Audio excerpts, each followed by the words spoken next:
disproportionate impacts towards local Indigenous communities. I also want to acknowledge that the information we share today is made possible by people with lived and living experience of criminalized drug use. These individuals share their knowledge and experience with us, and without their generosity and patience, this presentation, the work that we do, this project, none of that would be possible. Now, as some of you may know, the overdose crisis, the toxic drug crisis here in BC and for the rest of Canada continues to exacerbate and continues to worsen. In 2021, 2,224 British Columbians were killed by toxic drug supply, and this is the worst year on record. And as you can see from the graph to the left, that it is continuing to worsen year over year. 71% of those dying here in BC are aged 30 to 59.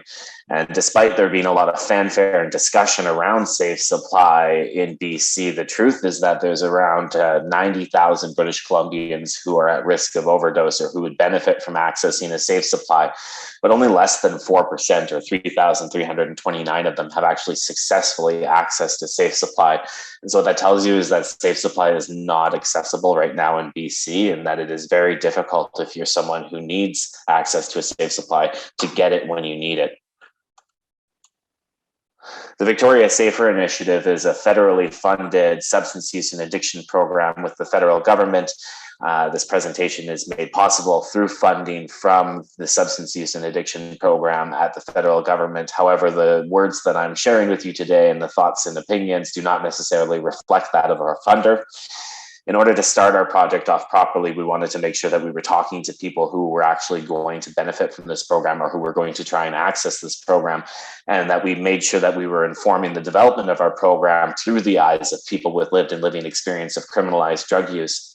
In order to do so, we partnered with the Canadian Institute for Substance Use Research and Solid Outreach in order to develop the concept mapping exercise, where we completed 7 focus groups with 35 community members. We focused on people who were sleeping in parks, people who were sleeping in the hotel shelter sites, people who inject their drugs, people who smoke their drugs, people who identify as First Nations, Indigenous, or Métis, and people who are engaging in sex work. And we asked them all one centralizing question, which is, I would access safe supply if, and we got them to fill in the blanks. And from all of their responses, we boiled those down to 6 categories, and people were asking for the right dose and the right drugs for me. They wanted drugs that would actually reflect their tolerances and be comparable to what's being used on the streets. They wanted safe and positive welcoming spaces. They wanted services that could be embedded within supervised consumption services or housing services. They wanted safe supply that was accessible to them. And what that meant was that they needed a program that was actually going to try to avoid some of the medical barriers that people experience. They want to be treated with respect, which a lot of people who have provided their feedback over the last 2 years who have tried to access the safe supply have felt like they haven't been respected or haven't been heard by their provider. They wanted to be able to get their safe supply easily. And what this means is that we wanted to be something that, while we are running through a medical model, that we try to avoid many of the barriers that are erected through medical models. And they wanted something that helped them function and improve their quality of life, most importantly, as defined by them. And this is really important because a lot of times in programs like these, the priorities and perspectives of providers or prescribers end up being the most important thing. But in truth, we need to be upholding and uplifting the voices of people who are actually trying to access this program. What are their goals and how can we make sure we honor them? The Victoria Safer Initiative operates a peer nurse-led model, and at the center of our model are our participants. They take the lead on identifying their needs related to substance use and are supported by our interdisciplinary team. Our outreach workers are people with lived and living experience of criminalized drug use, and they're a vital bridge between participants and clinical staff. They really are the individuals who make sure that we can develop trusting relationships, which are so important in order to do this work. Our nurses work to full scope and build trust and assess, and are the primary medical points of contact, as most of our doctors work either virtually or through telehealth. We have 6 physicians on our team, and they work to match the best pharmaceutical options with what the participants' needs are, including based on dosage and their preferred route of consumption. And then we have systems navigators, which are people who focus on the psychosocial needs and some of the barriers that people may experience trying to access our program. Over 90% of SAFER participants are engaged with systems navigators over things like birth certificate ID, income assistance, housing applications, and anything and everything that may impede or enable access to a safe supply. And when we say that we operate a flexible model for safe supply, that's not because it's a fun buzz term to use. It's because flexible is actually a definition from the federal government. The federal government has 3 different definitions for safe supply: traditional, enhanced, and flexible. In a traditional model, you would see a OAT clinic or an IO model. In an enhanced model, you would see something like the tablet injectable opioid agonist therapy model through the Molson overdose prevention site. And then this far right category here, flexible, is intended to be low threshold and harm reduction and public health informed, embedded within primary care. And truly, it's supposed to be something that people can access and without having to jump through a bunch of barriers. Now, of course, it is still within the framework of a medical model, and there are other models that are outside of scope, including compassion clubs. But SAFER really exists within this green category here. And in order to be flexible, what we do is that we take an iterative approach. When we first started our program, we didn't have a clinic, and so we were only able to support people via outreach. We noticed early on that people who had mobility issues were having a hard time getting to the pharmacy every day, so we quickly implemented a med delivery program, and we brought the medications to people. We also noticed one month that there was a higher risk for overdose in one of the parks that many of our participants were sleeping in. So we set up an unsanctioned overdose prevention site, and we embedded a nurse within that site so that we could do intakes for safe supply. And all of these different iterations and changes have been based off of the feedback from our participants. And it creates a really organic approach that we are constantly changing and trying to meet the emerging trends within our community. Now, in March of 2021, we received a funding extension from the federal government, and it was time to open a clinic. And so we opened a clinic, converted it from a pizza restaurant in very quick succession, and also achieved overdose prevention site exemption so that people could use their personal drugs as well. Our clinic now serves a large number of people, and we've increased the amount of options that people could have. Originally, when we were working exclusively through an outreach model, people could only access either Dilaudid tablets or oxycodone for their opioid use, or Dexedrine or Ritalin for their stimulant use. But now that we've been able to open a clinic, we've increased the amount of options that people have. The options that we have at the SAFER Clinic include a short-acting injectable sufentanil program, where people can have up to 4 doses in a day as long as it's been spaced out by 1 hour, and it's very low barrier. You can come in for 1, 2, 3, 4 doses in a day, or you can miss up to 29 days of doses and still come in on day 30 without having to see a doctor or start your prescription over. We have community-based options for people who don't need higher dose options, who don't need anything that's stronger than what's available out in community, and that does include Dilaudid tablets or oxycodone. And then we have long-acting options that include fentanyl patches. And the fentanyl patch program, people come in every 2 to 3 days. And it's been working really well because lots of people have concerns over the amount of time to a facility that they have with programs. Even with methadone or Suboxone or Acadian, having to go to a pharmacy every single day can really limit what you can do in your day. And then our last option is a newer option, and it's called Fentora, and it's a fentanyl pill. It falls under the short-acting category as well. It's effervescent, so it's like a fizzy candy that dissolves under your tongue, and it goes up to the highest doses that we have so far, which is 2,400 micrograms twice a day. People in our program can be on any combination of these 3, and so they can have a community-based option, they can have a fentanyl patch, and they can also be on something short-acting, or they can be on 1, or they can be on 2. And they're really the ones who are driving the decision-making and letting us know what their biggest needs are and what their drug use patterns are so that we can try to match it up and reduce the overall reliance on the illicit supply. Now, we find ourselves here in the safe supply continuum right in the middle. We are a harm reduction approach for the provision of pharmaceutical alternatives, and we have some components of clinical delivery. We have physicians in our clinic twice a week, and we have nurses who provide primary care and wound care and blood tests. But we also lead with people with living experience, and we try our best to push ourselves closer and closer towards what a true flexible model would be. there are many hangups of having a medicalized model because there is a lot of paternalism that exists within addiction medicine, and there are a lot of flawed metrics like urine drug screens that are used as the only markers for success. And so we do try to push back against some of those tired old rhetorics that we see all the time. And part of the work that we do here is to try to make some of the substances more accessible so that we can get closer and closer towards a demedicalized option for safe supply. And that really is the goal here, that harm reduction is the bridge between the medical model and individual choice. And that individual choice comes with drug user liberation. What are some of the impacts? Before we opened our clinic, we asked our participants how this program was impacting them and what they were finding in terms of benefits or harms.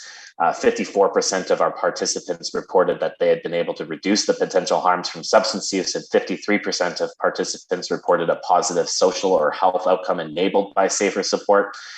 All of these benefits include reduced use of illegal substances, safer use practices, decreased cravings, decreased withdrawal symptoms, healed wounds, improved mental health, increased connection to healthcare, less reliance on the street economy, improved overall function, reduced use of illegal substances, and connections to social supports like housing, ID, and income. Now, this was before we opened our clinic and before we were able to offer some of our stronger options like the fentanyl options. Now, we turned 1 in July of 2021, and since that time, we now have 108 active participants who we do case management on. The majority of the participants that we work with are people who experience precarious housing or homelessness in absolute format. And so they are among the most marginalized and oppressed individuals in Victoria. 25 of them are on fentanyl patches, 24 of them are on sufentanil, 8 of them are on Fentora, and we have 6 participants who are on a combination of fentanyl options. Over the last year and a half, we've actually probably gotten closer to 200 individuals connected to a safe supply. And even if you can't engage with our program, our staff don't turn you aside. We try to help you navigate connecting to a different physician or connecting to a different program, though accessibility to safe supply outside of SAFER is becoming more and more difficult to achieve.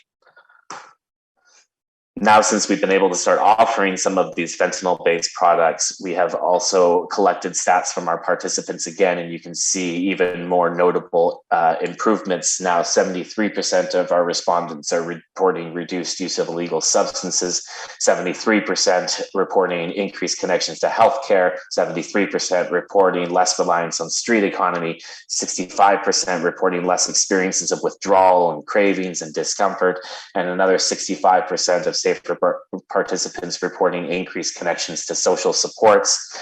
And we collect all of these pieces of data to report to our funder, but also to inform how we need to change and adapt our program based off of the feedback that we're getting. Now, we also do a lot of work to validate the practice that we're doing, because this is a topic that is unfortunately steeped in a lot of unnecessary sensationalizing and politicizing right now, despite the fact that in the last 2 months of 2021 in BC, we were losing 7 people every single day by toxic drug supply. There are still many who do not agree with providing a safe supply to people. And so we have to do work in order to support our physicians, and we have to do work in order to validate our practice.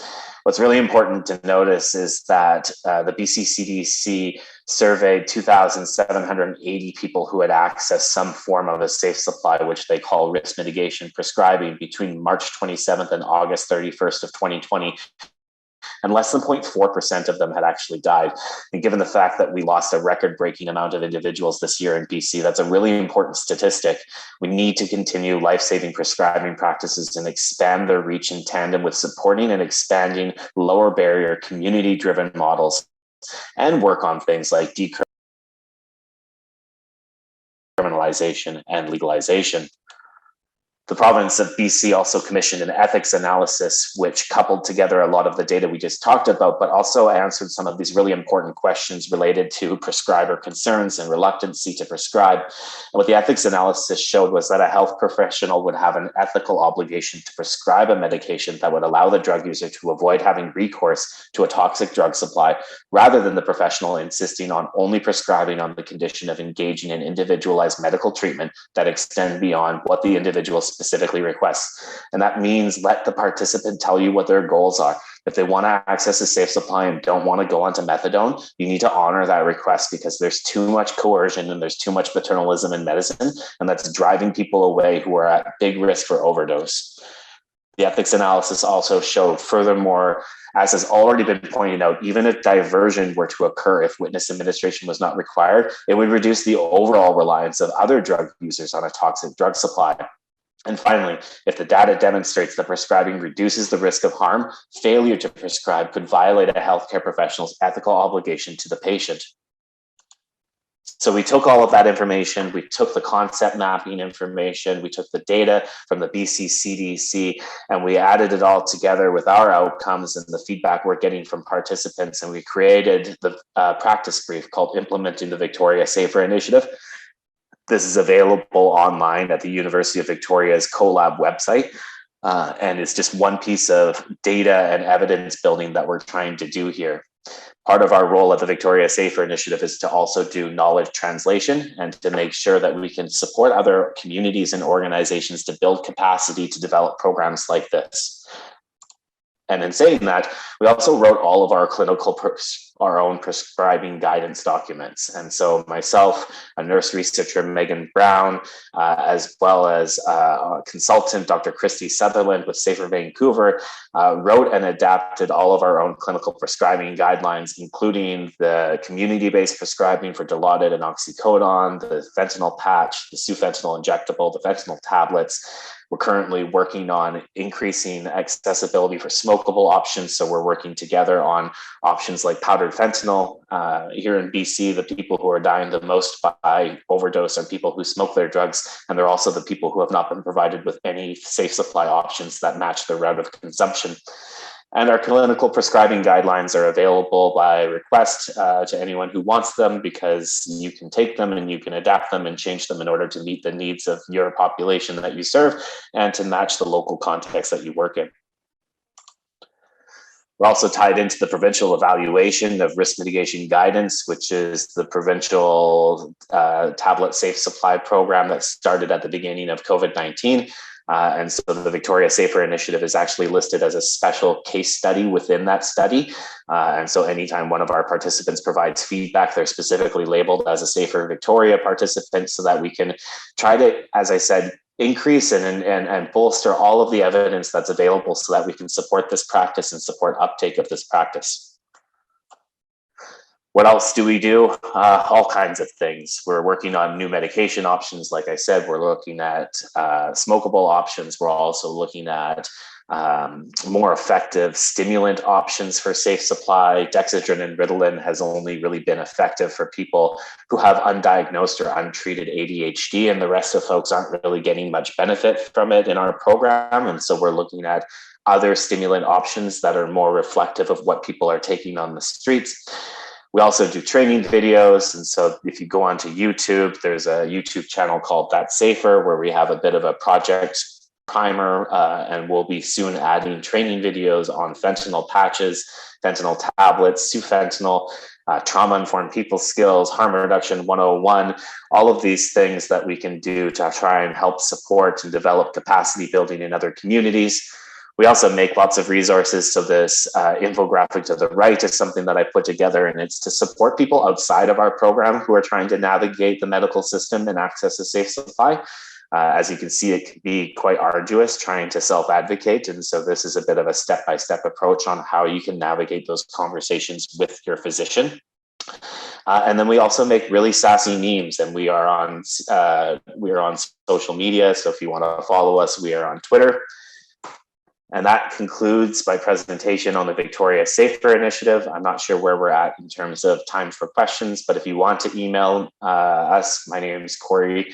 My email address is corey.ranger@avi.org, and you can follow us on Twitter at SaferVic. Thank you so much, and I hope you have a great summit. Thank you, Corey. I just have one theme that pops to mind as you were talking through. There's a lot of information there, but you talked about the importance of people with lived experience. Can you speak a little bit more about that in the next 3 to 5 minutes?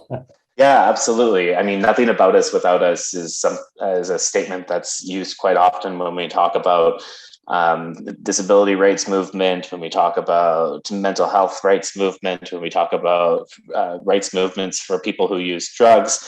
And really, it's vital that you are, if you don't have a committee of people with lived and living experience of criminalized drug use helping you guide the development of your program that is intended to serve people who use drugs, then you've already made a critical error. And you need to make sure that you take a step back and that you are being informed by people who are actually going to be trying to access your program.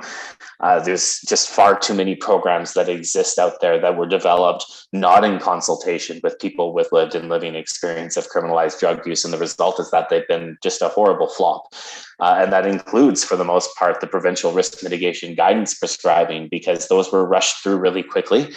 They didn't consult really that closely with people with lived and living experience, at least not people who were in active drug use.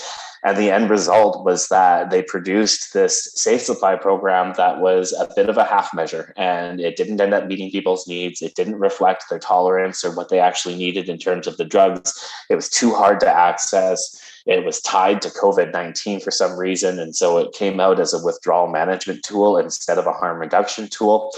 And people with lived and living experience need to be at the forefront of directing your program, but they also need to be embedded within your program in non-tokenistic manners. They need to be part of the team, and they need to be the first point of contact, because that mutuality and authenticity that they bring is not the same thing that I bring to the table as a nurse.